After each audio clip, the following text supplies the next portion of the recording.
Today we are looking at the process of gluing a reel seat on a rod blank. This is traditionally done with epoxies, typically a two-part 50-50 mix epoxy. Now, quickly, I'm going to explain the process for which I sort of inject epoxy into the seam here. I found this to be the best method. I used to mix up epoxy, slide it on the rod, and then try and work more epoxy in as I slide the reel seat down the rod over the arbors. But ultimately, I would end up with about a 1/4 inch gap between the blank and the last arbor. That would be air, and then I have the kind of same story down here, so the air in here. So I found a new method, a better method, where I can get almost all the air out of this whole section in here, and then also, if you notice, roughly speaking, these arbors are closer together than the reel seat is long. So I'll have a gap space in here, and I'll have a gap space in here. And these two gap spaces are gonna be where all the strength is in the bond between the reel seat and the rod blank.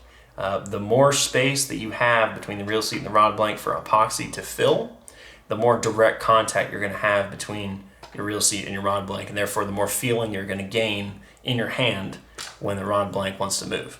And the arbor you put in here is effectively an insulator. You can kind of think of it as that. This is just masking tape. So yes, it is pretty firm, and with epoxy, it will stiffen up a little bit, but ultimately you'll lose some vibration through this and therefore lose some feeling. So on to the process. I'm gonna mix up epoxy in the cup. I am then going to load the syringe. I'm going to take the excess epoxy from the cup and I'm going to wet the rod in this section. I want to make sure that I get epoxy in the gaps between the blank, or sort of this corner between the blank and the arbor on both sides. I kind of want to wet the whole rod blank. The epoxy tends to move when it's running over itself as opposed to having to run down a dry blank. And then, so once I get this section wet, I'm also going to just lightly wet the arbors. Then I'm going to slide the reel seat over the first arbor, and then I am going to take my syringe. At this point, we've kind of got a puddle of epoxy right there in the gap, and I'm going to just hold the needle of the syringe right in there and squeeze as I push the reel seat down the rod blank. And once I get to this very last point, I'm going to overload it. I'm going to get a little bit of epoxy in this gap, but that's okay. I'm going to overload it to make sure there's no air left once I close that section off. And now I know that whole section is full of epoxy, and that's going to be a lot of strength and a lot of good bond for this reel seat. Now through this process, and similar to how you would hand mix finishing or top coat epoxy, the 12-hour epoxy, you want to try and mix fairly slowly, and that's to introduce as few bubbles in your epoxy mix as you can. The less bubbles you introduce in your mixing process, the fewer bubbles you're going to have in your syringe or on the rod. If you stir this really fast, you'll really agitate it, and you'll get this kind of milky colored, aerated, agitated epoxy that is strong still, but with all those little air bubbles in it, it could be stronger. So we like to just take our time. We have about 30 minutes, hence the name of the epoxy, to really work with this stuff. So there's no reason to rush the mixing process, because really this is kind of right about now when the epoxy is starting to get kind of clear. And that's when I kind of know that my clock is starting.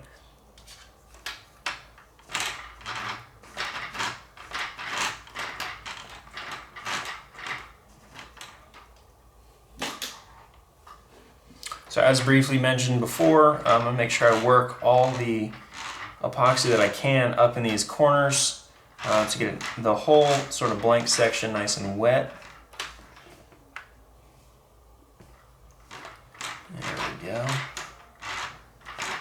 And that way, as I mentioned before, when I take the syringe and I'm injecting the last bit of epoxy that I can fit in this void space, I'm not having to worry about epoxy getting up into this corner because there's already some there.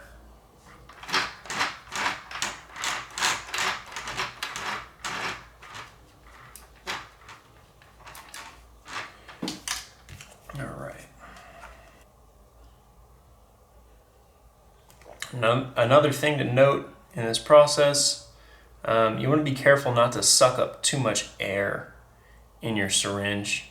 As you get down to the sort of the bottom of the cup here, it's really easy to suck up a whole bunch of air in the top of this, air in the nozzle of the syringe.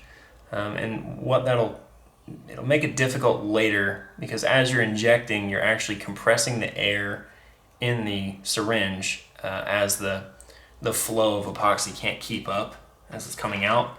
And then when you want to stop the flow of epoxy, that air is then continuing to push on the epoxy because you pressurized it, and then you'll end up with somewhat of a mess that you're trying to then keep up with.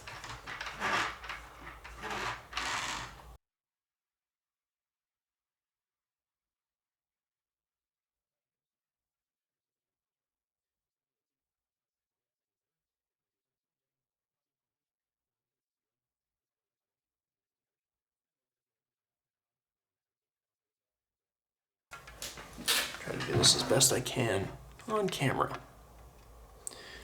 Slide that over the reel seat. Now that it's somewhat wet, it's nice and easy to slide over. And we're going to start slowly injecting the epoxy onto the blank. Because it's pretty runny, it's going to run to the underside of the blank, giving me nice complete coverage. Now at the end we get the gap space. Put as much epoxy in that little sliver as I can. And then we're going to slide that reel seat over that second arbor. Excellent. And then lastly, take some on our mixing stick, and we're going to seal this section in here. And as we seal that, that'll help make the masking tape as waterproof as possible. And if you get any water intrusion on that masking tape, it'll get weak, it'll get soft, it'll get soggy, and ultimately it could fail under you, and you definitely don't want that. And we're going to slide that reel seat down until we get it right up and nice and clean against the foam. I already have my spine mark, so I'm going to try and line that reel seat up with my spine mark.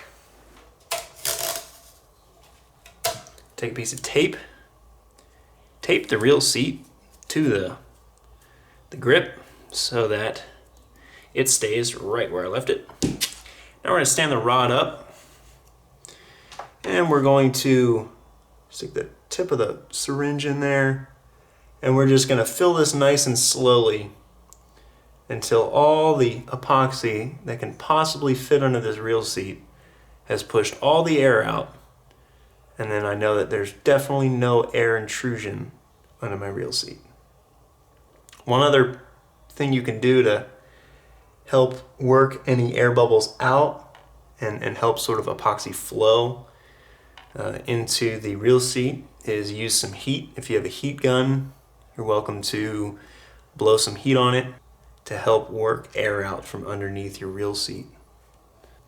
And you want to take this part nice and slow because, as I mentioned, the epoxy does run, but it's not like water. It does take some time to get there.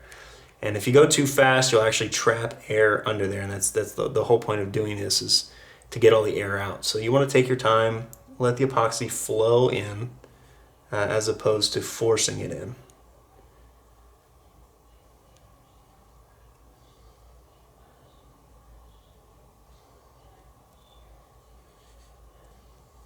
All right, there we go. Now I have basically as much epoxy as I can possibly fit in there, right up to the brim. Now I do have a little bit of air, that's fine. I mean, that 1/8 of an inch right up to the, try and get that on camera, that 1/8 of an inch right up to the blank is not that big of a deal. Not gonna really lose any sleep over any strength in that case. Now, you might have to put just a little bit of epoxy on the blank here if you haven't got any there already from this process of injecting the epoxy. And then I'm gonna slide my winding check on, Center it on the rod, and just like that, we're done.